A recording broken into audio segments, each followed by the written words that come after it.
Hi there, Neil from Small Business Big Ideas, here with day 13 of my epic 101 small business marketing tips video series.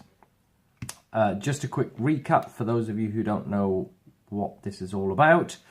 I am running through a tip a day for 101 days.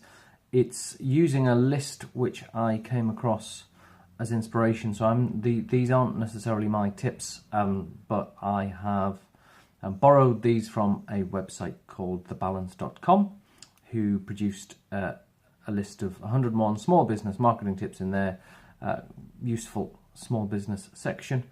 And I've taken it upon myself to expand on each of the tips one a day for 101 days. And we're on day 13 now.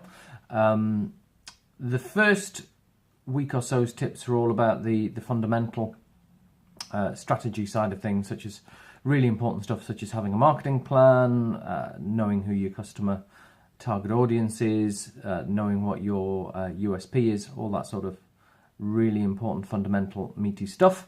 Last week was more about the basics, such as things like business cards and brochures and websites and stuff like that. And the next few videos are going to be more about networking. So today's tip is very much linked to networking, and it's something which is a little bit controversial and I think will divide opinion, and it's about having an elevator pitch, or a 60-second pitch if some people call it that. This is something that I've had quite a lot of experience of doing in sort of recent years, and it's something that initially I was a little bit uncomfortable with, and certainly didn't throw myself into it. But actually, I'm now an absolute convert, because I think you get benefits from it that you just wouldn't immediately or initially think that you would, because I think one of the great benefits of writing a 60-second pitch or an elevator pitch is it forces you to really think about what it is that you do and how you can communicate that in an engaging and interesting way. I was part of a sort of startup accelerator program called Entrepreneurial Spark, and they were very, very, very much into pitching, almost to an obsessive level. And I think a lot of the people involved in the program found it quite weary and tiresome at the time, but it absolutely delivered benefits. You could see as people went through the program, they were getting so much better, they were getting so much more confident. And I think one of the key things, which I just mentioned, was that they were able to more articulately demonstrate what their business was about and what made them special. So there are various schools of thought as to what you should have in your elevator pitch, but really it needs to be a boiled down and an interesting and engaging way of starting a conversation. If you go to formal networking meetings such as, BNI or For Networking or something like that, you will get an opportunity to stand up and present your 40 seconds or 60 seconds. Even if you don't have that sort of structured formal opportunity, then it certainly will be useful to you to have that pitch in your mind, so that when someone comes up to you, not necessarily in the street, but in your daily life, and asks what you do, then it's far more interesting to go into your interesting, engaging pitch, rather than just say, I'm an accountant or I'm a marketing consultant, which quite often will result in, at best, sort of blank looks and indifference. So I think it would be worth saying that you should start off your 60-second or 40-second or however long it is pitch with something that that engages attention and sort of interrupts people. I've seen people kicking footballs about and all the rest of it, which is great when you're in a formal pitch setting, but isn't so great when you're out and about in your daily life, assuming you don't have a football with you all the time. But you should have something that that causes people to want to know more rather than switch off. So, saying I'm a financial advisor or an accountant isn't likely to have people queuing up to say, tell me more, tell me more. But if you say something a little bit more engaging, then you stand a better chance of having a conversation. I would say what you should do with your hook, which attracts interest, is it should sort of prick up the ears and get people listening. So, for example, rather than saying, I'm a small business marketing consultant, typically I would say, I make small business owners happier, and I leave that hanging, and then I explain that I do that through, improving their marketing.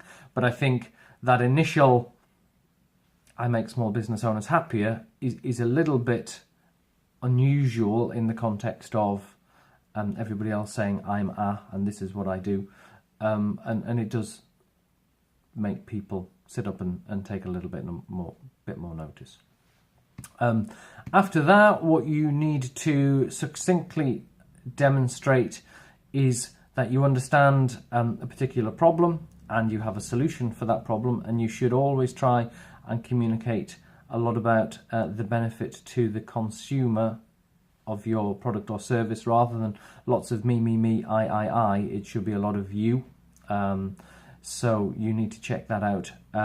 You need to, having demonstrated you understand the problem and you provide a solution for it, then it might be worth, if it is a formal pitch setting, you might want to talk about, something that's a recent development, or a milestone or something like that to show the direction in which your business is going. If you're not in a formal sort of pitching setting, then that might not really be necessary, or it might stand out as being a little jarring. But then absolutely 100% you should always end your 40-second pitch, 60-second pitch, or what have you, with an ask. So what are you asking for? If it is in a formal networking session, I hear so many people saying, I'd like to meet someone who, someone could be anyone. So it's always best to be specific. I know it's quite difficult, and I'm absolutely 100% guilty of this more often than not being specific enough. But, rather than saying I'm looking for someone who needs help with their marketing, then you could say I'm looking for directors of independent estate agents. And at least that makes it a little bit more specific, so that everybody else in the room goes, oh, right, actually, yeah, well, Bob down the street, he's the director or owner of an independent estate agent, so I'll have a chat to him. Whereas just going with a general, I'm after someone, wouldn't spark off that conversation. So I think with me, doing the pitch exercise and refining it over actually a series of months even rather than weeks,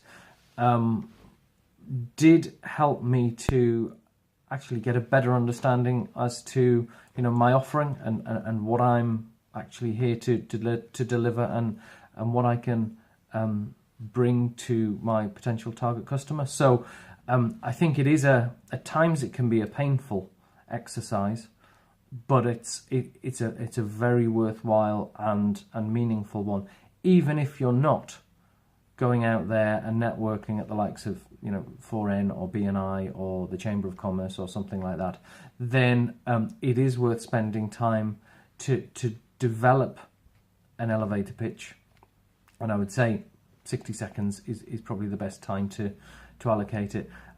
It is absolutely time well spent, because again, it's it's insightful. It will cause you to consider and reflect on your strengths and what you're offering in a way that perhaps if you weren't doing the exercise, wouldn't come to light. So that's today's tip about developing an elevator pitch or a 60-second pitch, and it certainly is something that I think you should put some time aside to do, because it will make a big difference to both you and your business. Thanks, bye.